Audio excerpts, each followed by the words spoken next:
Train में मुंबई से लौट रहे यात्री की बिगड़ी तबीयत, चूरू के राजकीय भर्तिया अस्पताल में चिकित्सकों ने बचाई जान। मुंबई से ट्रेन में सफर कर रहे रतन नगर निवासी 60 वर्षीय उमेद की अचानक तबीयत बिगड़ जाने पर उसे चूरू रेलवे स्टेशन पर उतारकर राजकीय भर्तिया अस्पताल पहुंचाया गया, जहां चिकित्सकों की तत्परता से उसकी जान बचाई जा सकी। उमेद को यात्रा के दौरान पेट में तेज दर्द और बुखार की शिकायत हुई थी।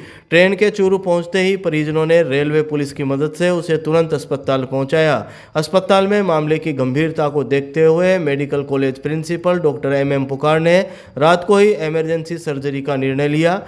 डॉक्टर पुकार ने मंगलवार शाम 6 बजे करीब बताया कि जांच में मरीज के लीवर में गंभीर संक्रमण पाया गया था। ऑपरेशन के दौरान उसके पेट से करीब 350 से 500 ml तक पस निकाली गई। लगभग 45 मिनट तक चले इस ऑपरेशन के बाद मरीज को आईसीयू वार्ड में भर्ती किया गया है। डॉक्टर पुकार ने बताया कि समय पर इलाज मिलने से मरीज की जान बच गई है और वर्तमान में उसकी हालत स्थिर है। डॉक्टरों की त्वरित कार्रवाई और टीम वर्क से एक बड़ी अनहोनी टल गई। अस्पताल प्रशासन ने मरीज की निरंतर निगरानी रखने के निर्देश दिए हैं। उमेद नाम का जो मरीज है लगभग 60 साल की उम्र का है और जैसे इसको हमको खबर मिली थी कि इसको पेट में ज़्यादा दर्द हो रहा था और बुखार था और ये बॉम्बे से ट्रेन में सफ़र कर रहा था, तो खबर मिलते फिर वो चूरू उतरा। चूरू से यहाँ पे भर्तिया अस्पताल में आ गया, जहाँ पे उसे रात में लगभग 10:30 बजे एडमिट किया गया।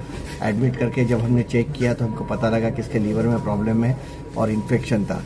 हमने रात में ही इसकी तुरंत सीटी बाकी जांच करके और दूसरे दिन अर्ली मॉर्निंग इस पेशेंट को ऑपरेट किया गया। इसके लीवर से लगभग 350 से 500 ml पस ड्रेन कर दिया। अभी मरीज की हालत काफ़ी सुधार है, खाली थोड़ा बुखार है, बाकी वैसे मरीज बहुत बेहतर है। खाना वाना चालू कर दिया है, पेशेंट चल रहा है, कोई दिक्कत नहीं है। ये ऑपरेशन पौना घंटा तक चला, पूरा स्टार्ट से एंड तक, और इस दौरान हमने पूरा एब्डोमेन चेक करके फिर बाद में लीवर के पास देखा, वहाँ पे बड़ा एब्सेस था, उसको ओपन करके पस ड्रेन किया। हरियाणा पुलिस की चूरू के कोतवाली क्षेत्र में साइबर फ्रॉड पर बड़ी कार्यवाही, 3 युवक गिरफ्तार। हरियाणा पुलिस की साइबर अपराध शाखा ने मंगलवार को चूरू के कोतवाली क्षेत्र में बड़ी कार्यवाही करते हुए साइबर फ्रॉड प्रकरण में चूरू के 3 युवकों को गिरफ्तार कर लिया। यह कार्यवाही हरियाणा के कुरुक्षेत्र साइबर थाना पुलिस की टीम ने स्थानीय पुलिस के सहयोग से की। पुलिस से शाम 7 बजे करीब मिली जानकारी के मुताबिक गिरफ्तार आरोपियों में साहिल खान निवासी वार्ड संख्या 41 अगुणा मोहल्ला, संजय कुमार सोनी निवासी वार्ड संख्या 60 गायत्री नगर और जावेद खान निवासी वार्ड संख्या 13 चूरू शामिल है। तीनों आरोपियों को कुरुक्षेत्र साइबर थाने में दर्ज मुकदमा नंबर 36/2025 के संबंध में गिरफ्तार किया गया। यह कार्रवाई एएसआई सतबीर सिंह के नेतृत्व में की गई, जो अपनी टीम के साथ चूरू पहुंचे थे। टीम ने आवश्यक तकनीकी साक्ष्य जुटाने के बाद तीनों युवकों को हिरासत में ले लिया। बताया जा रहा है कि आरोपी युवक फर्जी बैंक खातों के माध्यम से साइबर ठगी से प्राप्त धनराशि को ट्रांसफर करने और म्यूल खाते खुलवाने का काम करते थे। कुरुक्षेत्र साइबर थाना पुलिस आरोपियों से पूछताछ कर रही है ताकि ये पता लगाया जा सके कि इनके तार कितने बड़े नेटवर्क से जुड़े हैं और कितने लोगों को इन खातों के जरिए ठगा गया है। प्रारंभिक जांच में सामने आया है कि आरोपी विभिन्न राज्यों के ऑनलाइन फ्रॉड गैंग से संपर्क में थे। हरियाणा पुलिस ने बताया कि साइबर अपराधों पर रोकथाम के लिए ऐसे म्यूल अकाउंट संचालकों पर सख्त कार्रवाई की जा रही है और आगे भी ऐसी कार्यवाही लगातार जारी रहेगी। साथ ही चूरू कोतवाली पुलिस भी म्यूल अकाउंट के मामलों को लेकर जानकारी जुटा रही है। कोतवाली पुलिस के अनुसार ऐसे कई बैंक खातों की पहचान की गई है जिनके धारक गाँवों में रहते हैं और इनका उपयोग संदिग्ध वित्तीय लेन देन में किया जा रहा है। ये सरदार सर में कोई हिंट मिली थी कि 1 नंबर पे 2 बसें चल रही है, तो यहाँ की देखा तो एक ये आदर्श स्कूल में लगा रखी है RJ 23 PB 5706 की ओरिजिनल बस हमने देखा वाइट कलर में, एक रोडवेज से छुटा के लाए हैं, वो ये खड़ी है सामने। इस पर भी नंबर लगे हैं 5706, इस पर भी लगे हैं, आपके सामने है। इस पर 33 नंबर ठोक रखा है। अब ये चोरी की लाया है या कबाड़ से खरीद के लाया है, ये जाँच बाकी है।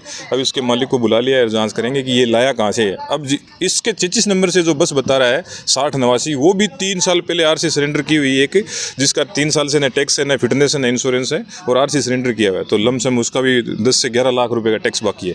अब वो भी नहीं है, पर ये अब ये कहाँ से लाया है, अब इसकी जांच बाकी है, इनसे पूछ के। प्लेट दूसरी है सर, इसमें प्लेट वगैरह हाँ, नंबर प्लेट तो दूसरी है, आपके सामने ही है, 2 प्लेट लगा रखी है, ओरिजिनल बस तो वो खड़ी है। ये 5वीं कार्रवाई है, इससे पहले 4, एक सरदार, एक चूरू में, एक सावा में, एक राजगढ़ में, एक तारानगर में डबल नंबर की कार्रवाई कर चुके हैं। ये चूरू शहर की 5वीं कार्रवाई है। सर। क्या कार्रवाई बनेगी सर इस पर? इस पे ये फ्रॉड का है। अगर ये बता देता है भाई हाँ मेरी गाड़ी है, मैंने होशियारी से ये कर रखा है, तो इसका टैक्स लाइबल लगेगा। इसका जो टैक्स है 3 साल का, वो टैक्स लेंगे हम इससे। और अगर ये नहीं बता पाता है कि मैं कहाँ से लाया हूँ, तो फिर 420 का मुकदमा करूँगा। एक सावा में मैंने मुकदमा कर रखा है 420। लगभग कितना टैक्स बनता है? लगभग 11 लाख रुपए के समथिंग बता रहा हूँ ना। आरसी सरेंडर है इसकी। हाँ,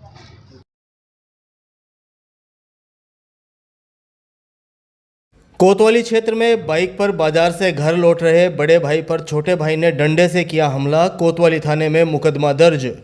चूरू शहर के कोतवाली थाना क्षेत्र में बाइक पर बाजार से घर लौट रहे बड़े भाई पर उसके ही छोटे भाई ने डंडे से हमला कर घायल कर दिया, जिससे व्यक्ति के सिर में गंभीर चोट आई।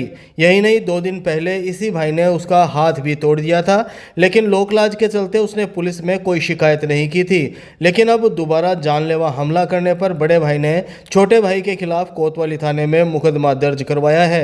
कोतवाली थाना पुलिस से मंगलवार दोपहर 2 बजे करीब मिली जानकारी के मुताबिक वार्ड 7 निवासी पवन कुमार अग्रवाल ने रिपोर्ट में बताया कि उसका 41 वर्षीय भाई रविंद्र कुमार अग्रवाल और उसका बेटा बाइक पर गढ़ चौराहा से वापस घर लौट रहे थे। तभी गली में विनोद कुमार, जो पहले वहां घात लगाकर बैठा था, जिसने बाइक लेकर लौट रहे बाप और बेटे पर डंडे से हमला कर सिर फोड़ दिया।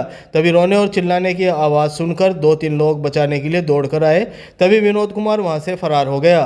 पुलिस ने रिपोर्ट के आधार पर मुकदमा दर्ज कर लिया है। मामले की जांच कोतवाली थाने के एएसआई राजेश कुमार को सौंपी गई है।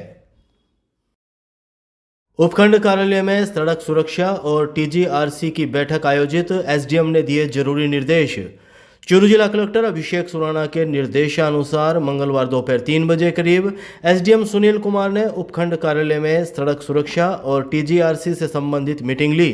मीटिंग में एसडीएम सुनील कुमार ने कहा कि शिक्षा विभाग, परिवहन, यातायात, पुलिस, स्वास्थ्य, एनएचआई और पीडब्ल्यूडी विभाग आपसी समन्वय से विद्यालयों और महाविद्यालयों में सड़क सुरक्षा जागरूकता कार्यक्रम आयोजित करें। इसके साथ ही दुर्घटना संभावित स्थानों पर परिवर्तन कार्यवाही, प्रचार प्रसार, रैली, नुक्कड़ नाटक, पपेट शो तथा सांस्कृतिक कार्यक्रमों के माध्यम से आमजन को जागरूक करने के निर्देश दिए।